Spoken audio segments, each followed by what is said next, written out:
दक्ष police news, पहिले खाकी मग बाकी। वाढदिवस म्हणजे आपल्या जीवनातील महत्त्वाचा दिवस।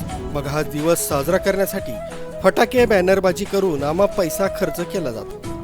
पण या सर्वात काही लोक असतात जे सामाजिक बांधिलकी जपत वाढदिवसाच्या निमित्तानं सामाजिक कार्य करतात। अगदी अशाच पद्धतीनं सामाजिक कार्यात अग्रेसर असणारे तसं सामाजिक बांधिलकी जपणारे आरोग्य सल्लागार अमोल लगड यांनी स्वतःचा वाढदिवस अनाथ आश्रमात साजरा करून समाजासमोर आदर्श ठेवलाय। मविप्रा आश्रम शाळा काचुर्ली तालुका त्र्यंबकेश्वर या शाळेतील 330 विद्यार्थ्यांना स्पोर्ट्स ड्रेस आणि खाऊ वाटप करण्यात आलं। समाजसेवक, प्रगतिशील शेतकरी, जागतिक आरोग्य सल्लागार अमोलजी लगड यांच्या अभिष्टचिंतनाच्या निमित्तानं ॲडव्होकेट श्रद्धा कासुर्डे यांच्या संकल्पनेतून हा आगळा वेगळा समाजासमोर आदर्श ठेवणारा अभिष्टचिंतनाचा कार्यक्रम पार पडला।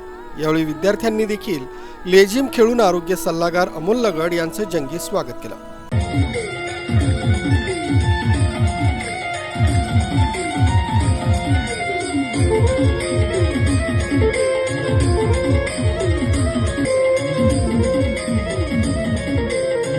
यावेळी आरोग्य सल्लागार अमोल लगड, ॲडव्होकेट नितीन ठाकरे, ॲडव्होकेट श्रद्धा कासुर्डे यांनी सरस्वती मातेच्या प्रतिमेला पुष्पहार अर्पण करून अभिवादन केलं।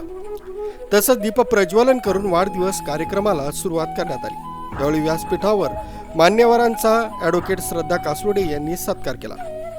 तसंच आश्रमाच्या विद्यार्थ्यांनी देखील अतिशय सुंदर गाणं सादर करत मान्यवरांची मनं जिंकली। या वाढदिवसानिमित्तानं मान्यवरांसह शाळेचे विद्यार्थी मोठ्या संख्येने उपस्थित होते। यावेळी ॲडव्होकेट नितीन ठाकरे यांनी आपलं मनोगत व्यक्त केलं। या वाढदिवसाची संकल्पना सुचवणाऱ्या ॲडव्होकेट श्रद्धा कासुर्डे यांनीही यावेळी आपलं मनोगत व्यक्त केलं। आभार व्यक्त करण्यासाठी आरोग्य सल्लागार अमोल लगड यांनी देखील आपलं मनोगत व्यक्त केलं। प्रकाश दुर्वे, दक्ष पोलीस न्यूज, त्र्यंबकेश्वर।